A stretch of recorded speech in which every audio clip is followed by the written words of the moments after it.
income level has a great impact on whether the city is affordable. We are investigating the relationship between income level and cost of living in Chicago, Detroit, and Kalamazoo in order to better understand how cost of living could either hinder or invite students, individuals, and families from living in a specific city. We wonder the struggles, utility cost, government impact, as well as city members' perspectives on the cost of living.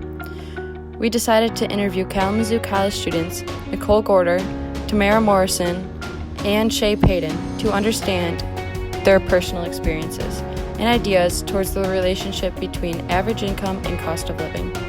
We strive to gain deeper understanding to what it means to live in certain areas. Nicole Gorder is from the northwest side of Chicago. She works as a pool attendant and her parents work for the city. Tamara Morrison is from the south side of Chicago. She now lives in Kalamazoo and works in the fast food industry. Shay Payton is a first year at Kalamazoo College. She's from Detroit, Michigan, and is a student worker.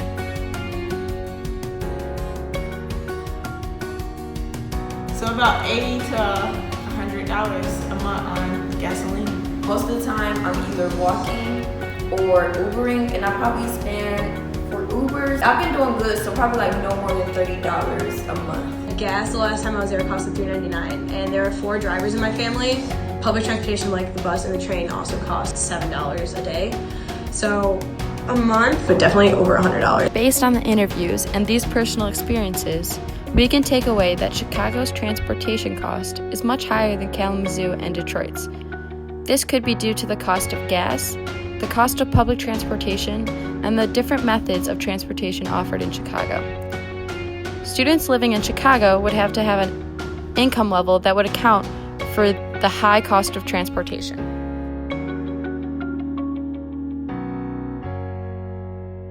I live by myself in a 1-bedroom apartment. I have no roommates, just me. On utilities, I probably pay no more than $25. Well, my utilities is included with my rent. I pay $350 for rent with utilities included. An idea of cost for rent and utilities is given here by 2 students. We see an expected price range for students living in Kalamazoo. From research, we are able to determine the cost of utilities in Kalamazoo is 8% more than Detroit and 7% more than Chicago. From this data, we can conclude that cost of utilities is highest in Kalamazoo.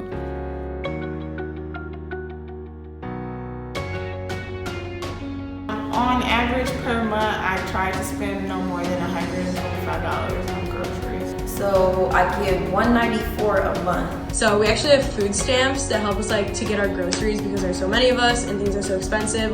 It's very hard to live a manageable life if you don't have those kinds of things in the city. Groceries and other costs deeply depend on how many people are within your household, how many you're providing for, and other taxes such as food tax, which exists in Chicago.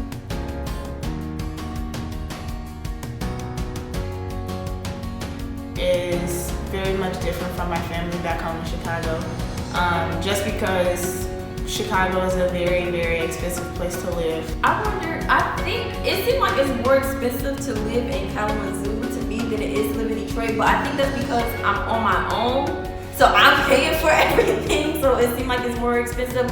Different cities, I would compare it to be higher because we do get charged taxes for very little things. From information gathered, we are able to conclude that the cost of living in big cities does differ. We are able to conclude that among the 3 cities analyzed, Chicago's cost of living is the largest. This means that those living in Chicago must have a higher income level to compensate for the high cost of living. Average income level determines who can afford the cost of living in each city. When deciding where to live, it is important to keep both average income and cost of living in consideration.